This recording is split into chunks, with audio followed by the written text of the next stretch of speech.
Okay, we're here. No secrets about the bodies being buried and no social security numbers or anything like that. So, um, the HOPWA Workforce Project, this is my first time going around. Okay, Joe, going around, but as Joe mentioned, this has been going on for quite some time. Jill and Mark are, and Angelique are OGs in this conversation. And you may have heard me say this even at the trainings. I would like this one to be the success one, to be the pillar, so on and so forth. So one of our goals in my limited time, because I can go do a whole TED talk on this, is to bridge the gap between individuals who are looking for gainful employment, consistent employment, employment that serves their individual needs. Now, what we're doing specifically is pulling and connecting with existing and or prospective HOPWA clients, which would entail the housing piece, the workforce piece, but the most important thing is the medical piece as well. You guys can remember some of the emails I was sending out when I was saying, hey, just because it's HOPWA doesn't mean that medical case managers should not come. It's actually quite the opposite. We want all three components there because all three components need to talk to each other.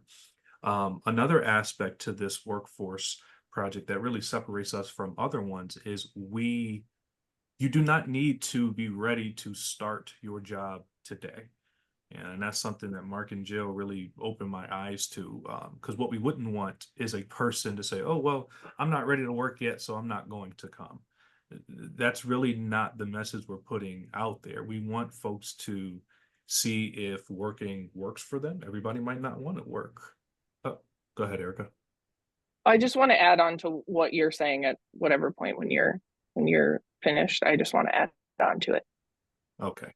Okay, so we will continue building our clientele list. We will use the existing relationships that medical case managers, housing case managers, and workforce case managers have been working with. There's going to be a mixture of virtual trainings and in-person trainings.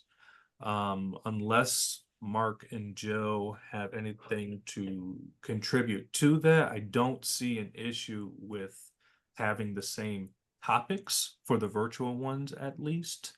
What do you guys think about that? Um, I was just gonna toss out there too, just to add, for the new folks that joined, I did briefly speak with them about this and what their purpose is here and how, because Crystal is our case management representative from our ACT team, and Tamara is going to be sort of that missing link of navigating our folks who are engaged mostly right from the start, mostly in our emergency housing program, and navigating them into housing, but also employment resources. So with that newer aspect, as we're developing that, Megan's also going to be a huge part of working closely with Tamara, as she's the one who receives all of our initial HOPWA referrals into our waitlist system, and has all of the direct contact with each of the different HOPWA providers. And I just want to make sure that everyone understands, like those folks, and as our new folks start joining the committee, really how important their voices are going to be in and letting us know what they're hearing from folks that they're working with, and what they're experiencing with when it comes to barriers for employment for their folks. And Mark has his hand raised too, if you want to go ahead, Mark. Sure. I just want to encourage that, especially with the new folks joining us today, and I'm so appreciative that you have, that we really be clear-eyed that the history has been that there's an extraordinarily high percentage of people living with HIV in Hartford and everywhere in this country who are Morning. not employed, who are outside of the workforce, and who are essentially trapped in poverty and typically for their entire lifetimes after their diagnosis. And so I am encouraging that we all collectively um,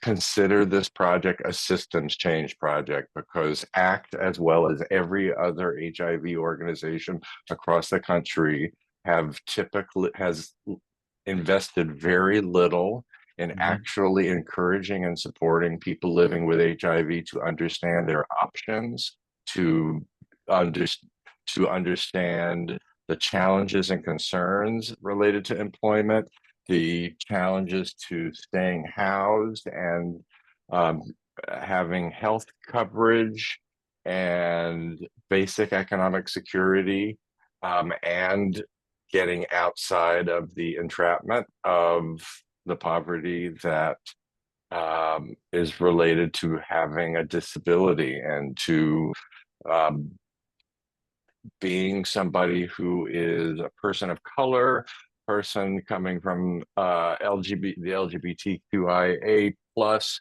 communities. Um, the folks who are most impacted by HIV are folks who also have historically had the least access to economic opportunity and employment opportunity.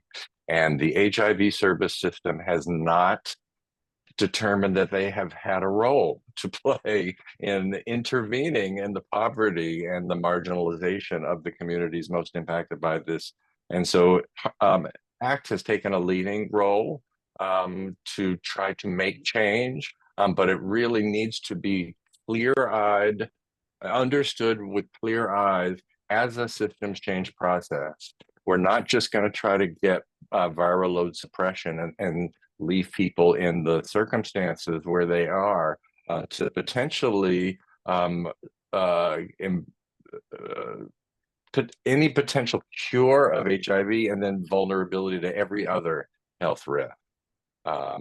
So we're attempting to develop an evolution of the services systems, and I'm encouraged that there's some tentative commitment that I'm hearing to engaging actual people living with HIV in this planning process.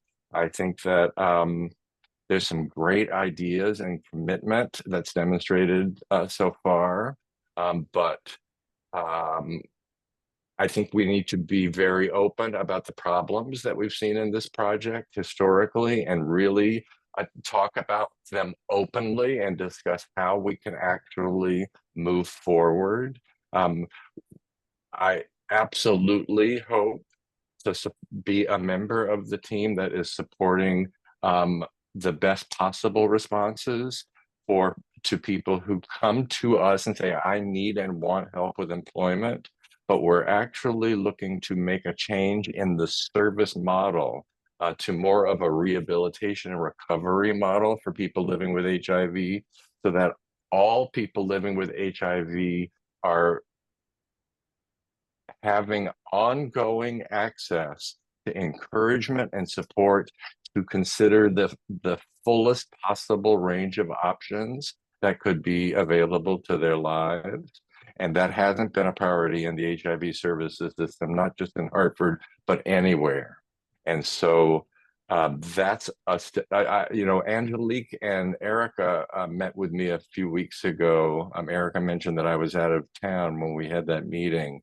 And in that meeting, if I understood correctly, I think Angelique said that the percentage of people living with HIV who are living outside of employment, who, in other words, rely only on income through public benefits for the great majority, I would have to assume, is over 50%, if I understood correctly. And I think it was something like 60 some odd percent, which was even shocking to me, who spends a lot of my time trying to get HIV service providers to even care about and pay attention to the high rates of poverty and the low levels of employment. of people living with HIV. It's like that, oh, we just need to get that viral, we just need to get them into engaging, we just need to get them in treatment. We've got to see the whole person as a services system to really feel proud of what we're doing. Okay, rant over. Angelique. Yeah, thank you, Mark. You know, in 2022, when we were developing the integrated care and prevention plan, our TGA was very intentional in trying to address poverty and employment issues with people with HIV in the TGA. So they were really adamant about inclusivity of language in the care and prevention plan, about making this a priority, creating a project to make it a priority to get people back into the workforce. What I want to kind of make sure that we realize that we might need to rebrand this to a certain extent, because we have people in the community who might not have used every step that we have laid out in this current project, but have used some component of it. I heard Jill said, I know Andre, and you know, Andre has a really, really great story to tell. Andre was not originally from Connecticut. He was an implant into Connecticut, and he kind of picked himself up, even though he's way more educated than a lot of people that we come across in the field. But Andre was able to, you know, do something that I think people can learn from. And if we are able to share those kinds of stories and the journey, you know, I think people become a little bit more enthusiastic about getting back into the workforce. Jesse is another another client that we can learn from, or some of our consumers can learn from, because he too has a success story that, you know, people might not have imagined people with HIV can achieve. So I think sharing those kinds of story, having those folks at the table to kind of you know, share their journey, the struggles, because it's not all has always been a straight and narrow road for these folks to get to where they are today. They have struggled, and too often, you know, people see the end results and not really see the struggle behind the outcome. Go ahead, Jill. Yeah, thank you for that, Angelique. You know, I agree 100%. I think we all agree 100% on that. And then as a follow-up to that, to follow up on Crystal's note in the chat, to my thoughts on that, it's not just systems change, but a culture change, all the folks that we work for and with. And I just wanted to touch on that, Crystal, because we understand that very much, and we understand that, you know, the organizations get funded, right, to handle the rent, handle the Medicaid, handle the living, right, and the treatment. That's what you're there. Now you want to throw employment, and then to add that piece to the case managers, it's like I have all it is. I'm busy every day just doing all the redeterminations and making sure he gets to the doctors and da da da da da da da. Now you want to throw on employment? This is crazy. And you're paying me $16 an hour, $17 an hour. You're nuts. We understand that. We empathize with that. And so the message that I just want to leave you with today is that we're not expecting to add to the load of case managers and folks in the housing units and in the programs. What we want you to do is not be the expert, but know who the experts are. Okay. And so that's where, you know, both Tamara and I will be able to come in handy. We just scheduled a meeting on the side. We were in the chat together, so we're going to meet so we can share our resources to be able to serve as your navigators. So really the cultural shift would be, as Mark indicated, to again look at the whole person, you know, to have holistic to have that holistic approach. And you know? I actually really see what you're saying. This is why I wanted to come to this table, because I want to be a part of that shift, because there are a lot of things on us, but that does not mean that we cannot, as medical case managers or supervisors or whatever, not buy into that and also work with buying into it, with getting our clients to buy into it. And that's the culture change, is that we have to look at that as something that's important, because having a job is something that's a part of being a productive person of society on some levels, not all. But if they can and they want it, we should definitely be discussing it. And you're right, it's not just a piece of the pie. And when we're medical case managers, we're not always just looking at medical, even though that's what our major thing is. But medical also touches all the other parts of their lives. You know what I mean? So we have to be mindful of that. And that's a cultural shift with all the other things going on. And I'm glad to be here, sitting here with you guys talking about it, trying to make that change. Yeah, So I agree. I'm on board. Yeah, no, thank you for that. And, getting your colleagues to be on board too, because we know it's medically and scientifically proven that work can help with treating mental health concerns, right? And many of our folks are dual diagnosed, right? And so if we needed to, I know Ellen couldn't make it to the meeting today. But she's with the Department of Mental Health Addiction Services, and she's also with BRS, the Borough of Rehab Services. She's been doing employment for many more years than she'll ever admit that she's been doing it too. So like if we needed to grab the case managers who needed the medical case managers, especially who need the buy-in, she might be able to do a little like Zoom training for you guys Yeah. to try to plant that seed.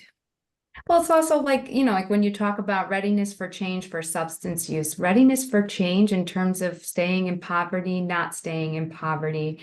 Stages of change go across the board, not just substance use, but all sorts of different decisions. And, staying in poverty is not a decision that people want to make, but sometimes that's just all they see, Forced to make.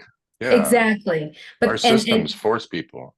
Exactly. And being like, even just opening that box and saying, hey, there's other things outside of that box that we could look at. That's a scary thing for a lot of our folks. You know what I'm saying? So just, opening that box and saying it's possible.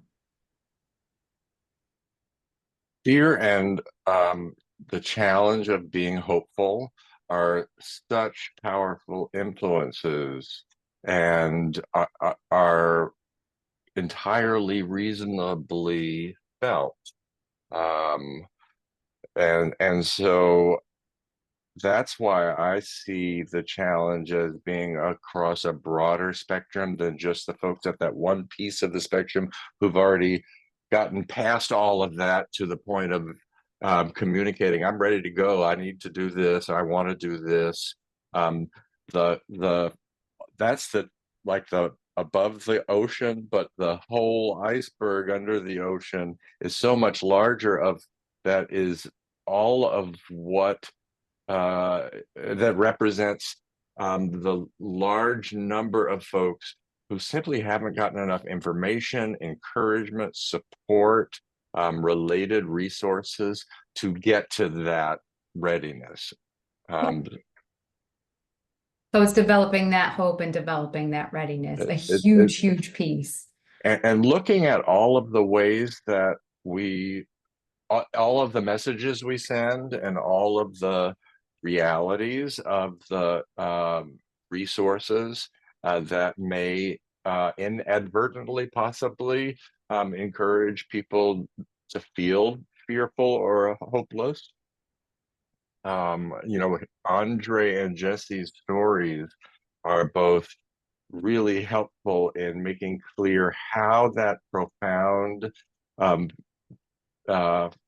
fear and hopefulness is well supported, and where it comes from, and why it's not a character issue, it's a reality. And anyone who manages to break through that is possibly just really lucky and extraordinary, especially with the lack of the real supports and resources that folks would need to come anywhere near a level playing field.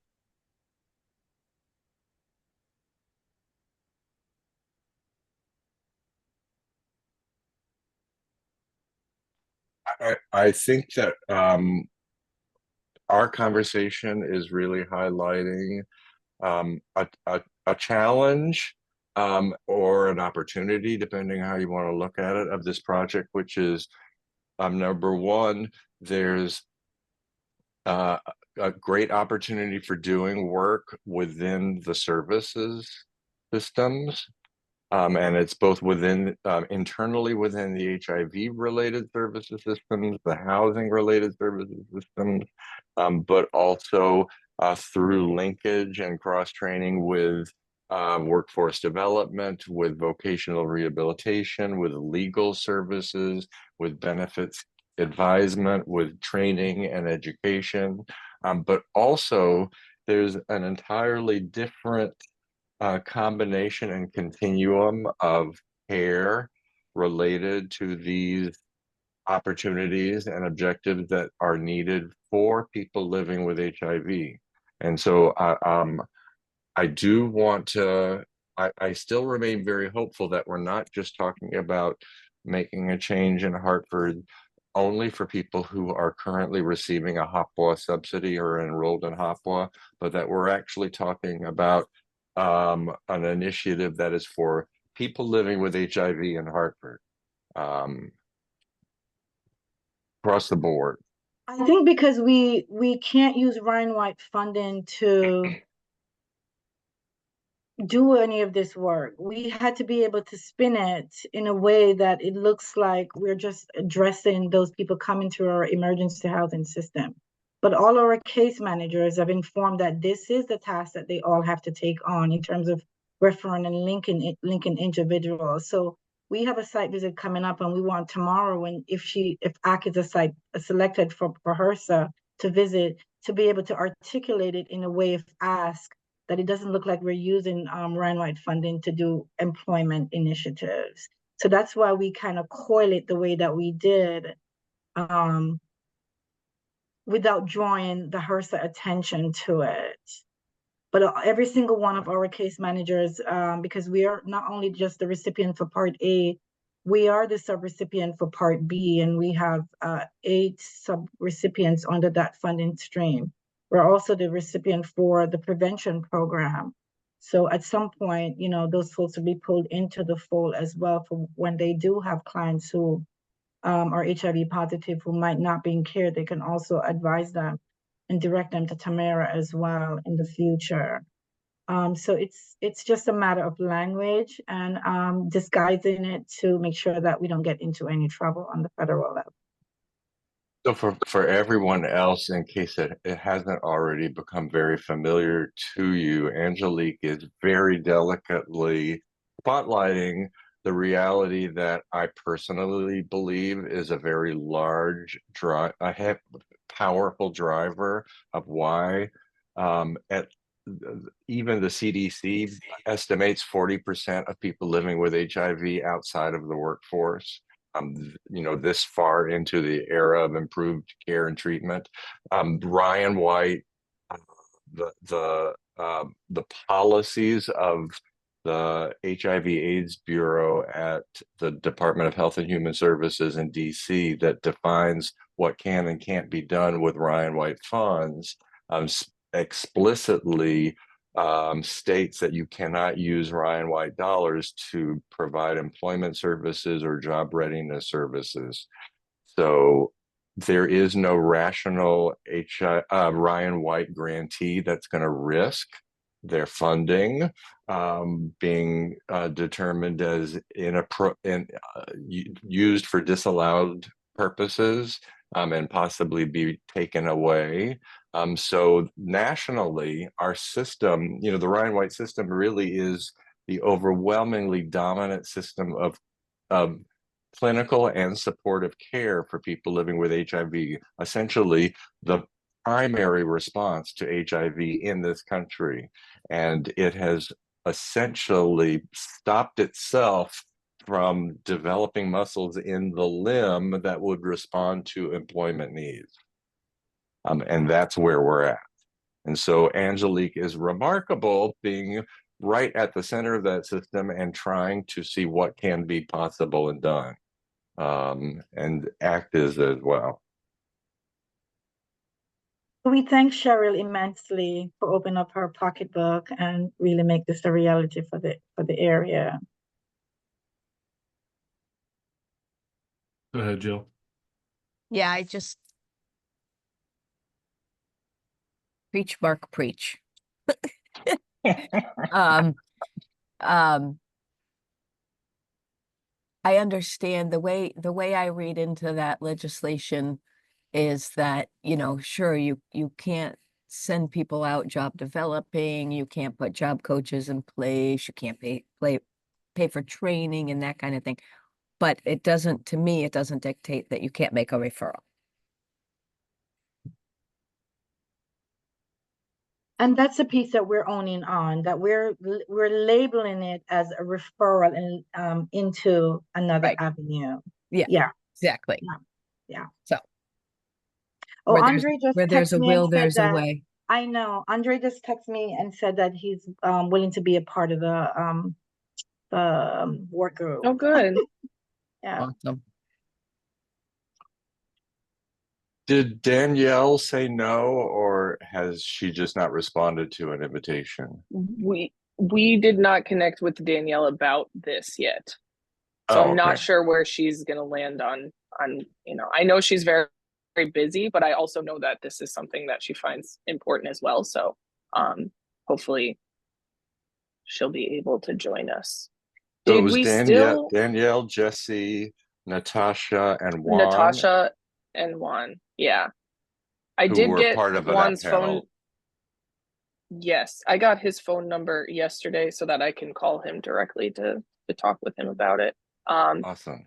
And then Natasha, I just need to speak with as well. I was out last week, so there's some catching up to do on some of the items. But did we still, just to confirm, in terms of the meeting schedule, we're still looking at doing every other week at this time? Does that work? Because I can make the invite a reoccurring thing, or that's what I was sort of letting folks know when I was reaching out to the HOPWA sites, that we were planning right now to do 2 meetings per month, every other week for now, unless there's an event and we need to be meeting more consistently. I can do that in my calendar. What about you, Jill? I know that you're very It's a lot busy. to ask for you, Jill. Yeah, I know, but at least sometimes, though, hopefully.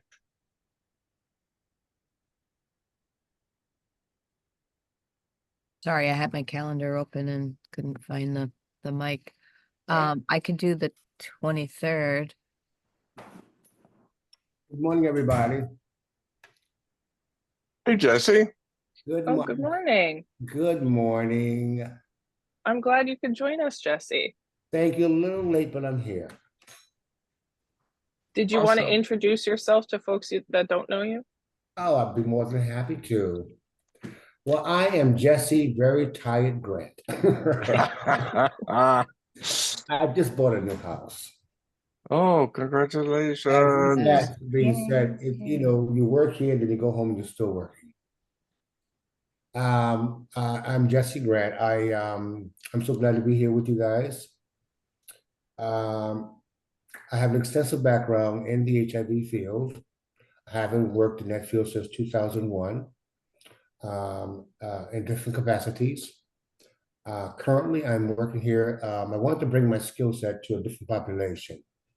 So I'm here in what's called school apartments. This is a independent living complex for those who are senior and or disabled. And so currently that's what I'm doing. And Mark, did I meet you before? We met at that event where you were part of the panel with thought Danielle so. and Natasha and Juan. Yes, wonderful. I thought you looked familiar. Is Rue Williams on here? I saw his name up in the list of people. Who's that? Rue Williams from Mercy Housing. So Rue was just coming back from PTO, so wasn't going to be able to join this one. But my understanding, Angie let me know that he should be coming for the next Well, I would tell next you one meeting. thing, when I do my housewarming party, I want Rue to perform for me. I was gonna make that pitch right now. But it's good to be here. Hi, Brendan. Hey, So, continue. I'm sorry, I popped in a little half an hour into the game, but what did I miss? Well, Jesse, we were just going over what some of the stuff that we've done so far on this workforce project, and then also what I mean, not necessarily the exact next steps, but more so how we're going to be getting folks to buy into this whole project, and really overall the importance of connecting folks with employment resources. Oh, that is extremely important. I have two people right now who are having difficulties finding gainful employment. They want to work so badly. Unfortunately, they have a criminal background, and that presents a barrier for so many. Go for jail for different reasons, but nothing serious. And so with that, that is another angle that has to be addressed. Those with a background, and it could be minor stuff for marijuana possession on, but with that on your record, that really can be an issue. And Really an issue. It's really an issue, and it's also an issue that can be dealt with. Jill is among the folks who has much experience and knowledge about the strategies and resources that can make a difference for folks who need employment and are challenged by those barriers. And I think one of the things that we can do is identify organizations or companies that are willing to at least take a look at those individuals. They want to work, they want to work. And unfortunately, when you have that on your record, that could cause a major issue. That's a barrier. How minor it is, but they can use it as a barrier. So identifying companies that are willing to work with individuals who have had a background like that. That's very important. Jill, do you know who does the best work with folks with criminal convictions that serve as a barrier to employment in the area? Well, we have two programs. We have the Best Chance hi Jesse, nice to see you again. We meaning the American Job Centers in Capital Workforce Partners in the North Central region have two programs. We have the Best Chance program, and we have the Free to Succeed program. So we have free training opportunities for industry recognized credential trainings, coupled with job development services, assistance with certificate of employability, pardons, that kind of thing, job retention. Wonderful. So we have our two programs. And then if somebody has disability related barriers, which I hate that word, challenges, Right. we might do the integrated resource team model and partner with our voc rehab agency or Department of Mental Health agency, employment services, and work as a team. So Jesse, if I could just jump in for 1 second, part of what's coming out of this that I'm hoping everyone's benefiting from hearing is that there's a combination therapy of resources and services that many people, if not most people, may not have a chance to learn about currently. Right. And so they will just struggle the best they can figure out on their own. When there could be these resources that they could strap on that give them so much more power for addressing these needs and interests. And also do an assessment of these individuals to see where are your strengths? What are your strengths?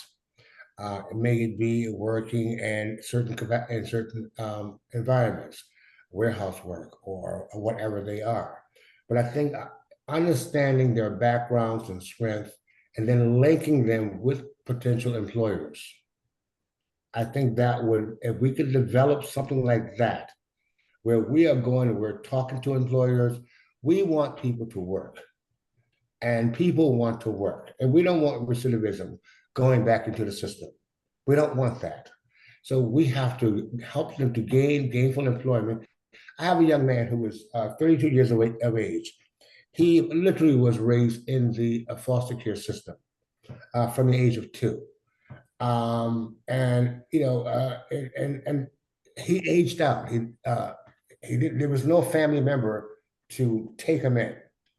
I've actually been employing him to work around my house, okay, doing lawn work and things of that nature, moving, et cetera, et cetera.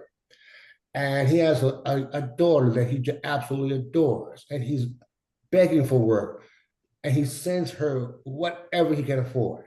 If I pay him $100, he's going to send $40 for the child. You know, and we want to encourage that. We want to encourage that kind of behavior wherein, you know, you're showing me that you are responsible. You're showing me that you want to work, and you're showing me that you want to be a responsible father. And so these are things that we can look at in terms of addressing the unemployment. And what are the reasons why they are unemployed? There are many different reasons. Thanks for sharing that, Jesse.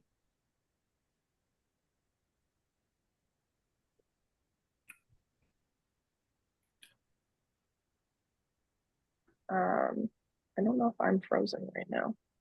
Well, Oh, no. Oh, okay. No, Because it looked like no. everybody was frozen on my phone, on my thing for a second. And even stop talking for a second. I didn't say anything for a whole minute. But I do have something I want to say, which is that I know that our time is tight, and I just quickly reviewed the draft of plans for this group, and I would like to recommend that we revise the timeline a little bit, with an understanding that the very good objective for this moment for this project is expanding this coordinating team to include the greater expertise and participation of a broader array of folks that are really needed, and to do some needs assessment that is an opportunity for us to be better informed both about the needs of service providers and the needs that service providers identify, as well as having a chance to hear directly from people living with HIV about what they need and want, that they would see as making a difference in addressing their needs for information, for services, for resources, and access to opportunity. Okay, we can do that. I'll update it and send it back out. But it's it. So I'm gonna send it and add everybody to the Google piece of it. So if there's any notes or anything, you just put it in there. But I agree. I think that's a good idea. I think before we can really be acting, we really need to become better informed. And among the things we need to be informed about is from the last in-person event we had, which was planned to be for people living with HIV. There was an extraordinary turnout of service providers who had participated in other events in this project that were essentially demonstrating their interest and engagement and priority for this work, and almost no people living with HIV. And so we need to understand what's going on to actually be effective at connecting people living with HIV, like the folks that Jesse works with and is describing, who actually need and want employment now, and yet aren't getting connected with what they need and want. So I think we also need to consider our wellness centers, for which we have 4 of them, that has at any given time maybe 10 to 15 people coexisting in those spaces. So we have already an audience there, and we have the ability to gather people near to where they live, to kind of either divulge this information or to provide support on the spot that they might need. We have one in New Britain, one in Middletown, one east of the river and then the one at ACK. I think sometimes you take the services to people where they are, you get a better response and a better turnout. And those wellness centers have known to be able to corral folks at a quick pace. Great idea. I would even wonder if, so we're talking about 4 locations in the region, in the area, and I could almost see it making sense to plan across the year, an on-site event at each one, maybe at quarterly, to have one in a different location, to actually And bring it to them. those are only the Rhine-wide side. There are also HOPWA locations that might be able to entertain similar activities as well. Yeah, definitely. But Angelique, when you're talking about the Middletown one, are you meaning at CHC? Because they don't Yeah. function as a drop-in center anymore. They don't do that.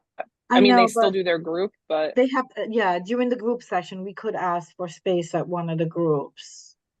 yeah, I will say that space, I know the folks there were really adamant that the go-to group, they were really upset with the changes, and the space that they meet in now, like they like block the windows and things because they do not feel comfortable disclosing status, and they feel like the space right now at that building is not really, I just don't know how open, I guess, they would be to We can ask. more. We can Yeah, ask. it's that I We can think ask. that site is just, they're going through a lot of changes, so Yeah. Angelique, what was the 4th? You said Hartford, New Britain, Middletown. What was the East 4th? of the river, in Manchester. in Manchester. Oh, perfect. Yeah. So we And have, each of them come with a unique subpopulation, whether it is, I know the Middletown one used to be, you know, we had quite a few people that was employment ready or were working and kind of self-sufficient. And then we have a more urban setting east of the river to some extent, because some of the folks came out of Rockville, Ellington area, those kinds of setting. Crystal, you know better than I do. And then of course you have Hartford, which is the city folks. Some of the little suburban areas are surrounding. So we have a wide variety, a need, diversity in those 4 locations. and where's the Manchester location, please? Crystal? That's in Manchester. That's The- at the Health Collective over on Church Street in Manchester. They have a pretty big following for their Friday groups where they do like a social group and then they have meals. It might be a captive audience, to say the very least. And I can say that there's probably a couple more clients that I could even get to go. That was the big thing. A lot of them don't like to travel into Hartford when they're east of the river. I have clients that will literally have cars, but will Exactly. take an Yeah. Uber into Hartford to the Health Collective for the dentist or this or that. They're very, they're not anti-Hartford, but they're just, they're in their little niche. It's their little community and they don't really always like to travel outside of it. To add on to that too, each of the different spaces, they have groups and gathering times that are different. So like in Manchester, it'll be the Friday group that happens. That group in Middletown, I believe, is like Wednesday nights, like in the evening time, Wednesday or Thursday nights. And then I'm not sure about New Britain's meeting times, but I think it's some other point during the week. And Yeah. Connections has different times as well, and serves lunch every day. So I think there's potential for scheduling some sort of thing that meets the time frame where there is already just people congregated there too, that we can kind of add on to. I also think a shorter time frame is a lot better for folks, maybe around a lunch, around a breakfast. 2 to 3 hours tops. A whole day is a long time. And if you're asking folks that are working to come in and sit on a panel, that's another, thing. They want to come, they want to help, but they also don't want to tie up the whole day doing that. Because some of them that are working don't have all that time, to do everything that they're going to do, or, what we should all be doing on our days off, relaxing, self-care, practice what we preach, right? Yeah, so we might have to regroup and think about how do we get the information to those groups. It might be in smaller chunks.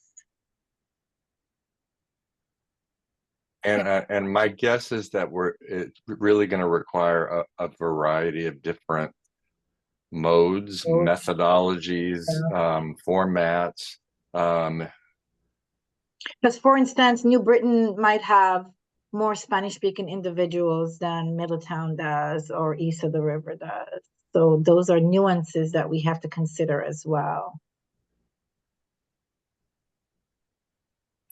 So let me ask you, can you guys hear me? Are we actually outreaching to those groups and presenting whatever it is that we want to present to them?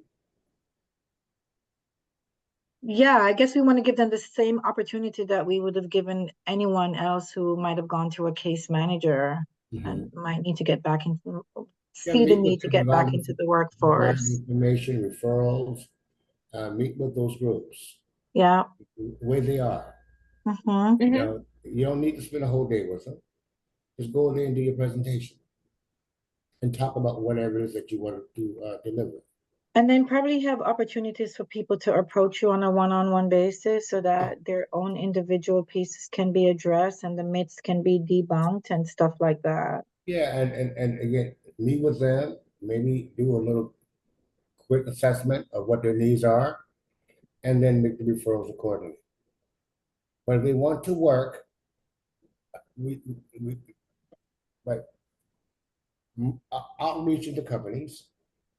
Okay, one thing is to give them information, but are we actually working with companies that are actively hiring that we can refer people to them for potential employment?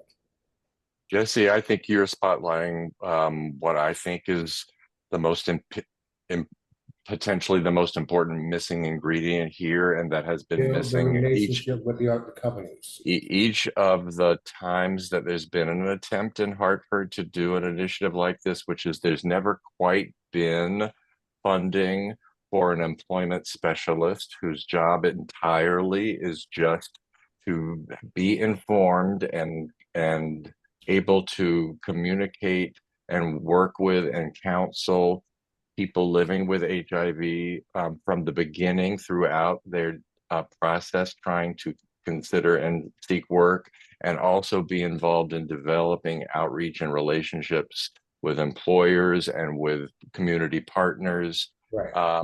So I'm delighted that Tamara has a part of her role that will be this, but I'm just quite honestly seeing that it's just one chunk among a lot of other chunks. So she will never have the capacity to really be fully invested in the employment project, as my guess. And I obviously don't know very much, but the reality is we never quite get to critical mass of actually fully focusing energy and resources in somebody who makes this their project. Right. And actually is the person that everyone goes to. They can have meetings as long as they need help and support. And they are the person who actually is the center pole of the project in Hartford, who's actually going to be reaching out to the community partners, reaching out to employers, and available to people who are job seekers. Yeah. HIV has changed over the years. It's not, it's only a part of one's life that one lives with. Like we live with all kinds of different issues. It's just a small part of our lives now. No, it's not it's major, but it's not major like it used to be like 20 years ago, 30 years ago. So, employment is employment. If people want to work, let's try and find a way to funnel them into jobs. Work with these, if that's, again, you need someone who's dedicated to doing just that. Meet it with companies. Go I'm ahead. sorry to interrupt you, Jesse, but I'm just realizing it's after 10 o'clock now. If Jill, if you Yeah. wanted to, Yeah, I know you I have your have, hand raised. I have to get going, but I just wanted to tag on to what Mark said and also to Phil, Jesse. And so what we're doing, Jesse, is we're relying on our partnering agencies, the American Job Center Business Service Team, you know, the Voc Rehab Business Service Team, and or their vendors, the Demas Business Service Team to help with those job placements. So but a lot of people are going to struggle going through the process that it takes to get into services. So I just want to reiterate what Mark said about the missing link. If we just had our project folks and then we had job development for that, that would be the ideal situation. But in the meantime, at least we do have other avenues where people will get supports. And on that note, thank you everybody for your time today.